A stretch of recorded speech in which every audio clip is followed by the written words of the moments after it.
வணக்கம் நண்பர்களே, நான் உங்கள் பாமா. எந்த ஒரு செயலையும் செய்ய துவங்கும் போது கண்டிப்பாக அதற்குரிய நாளையும் நேரத்தையும் கணக்கிட்டு செய்வது நல்லது. நேரம் நன்றாக இருந்தால் எல்லாம் நல்லபடியாக முடியும் என்று சொல்வார்கள்.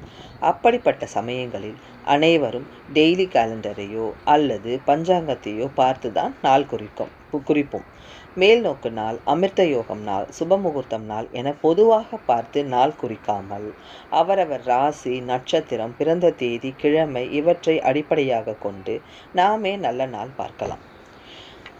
ஞாயிற்றுக்கிழமை பரணி, கிருத்திகை, மிருகசிரீஷம், மகம், விசாகம், அனுஷம், கேட்டை, பூரட்டாதி.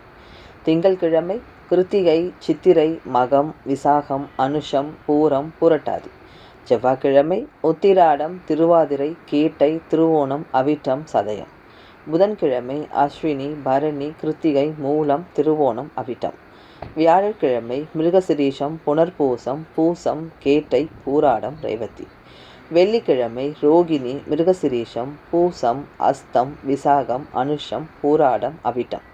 சனிக்கிழமை புனர்பூசம், பூசம், உத்திரம், அஸ்தம், ரேவதி ஆகிய நட்சத்திரக்காரர்கள் மேற்குறிப்பிட்டுள்ள தினங்களில் சுப காரியங்களை செய்வதை தவிர்த்து மற்ற சுப தினங்களில் சுப காரியங்களை செய்யலாம். நேயர்களே, இந்த பதிவு உங்களுக்கு பிடிச்சிருந்ததுன்னா சப்ஸ்கிரைப் பண்ணுங்கள், ஷேர் பண்ணுங்கள், லைக் பண்ணுங்கள், கமெண்ட் பண்ணுங்கள்.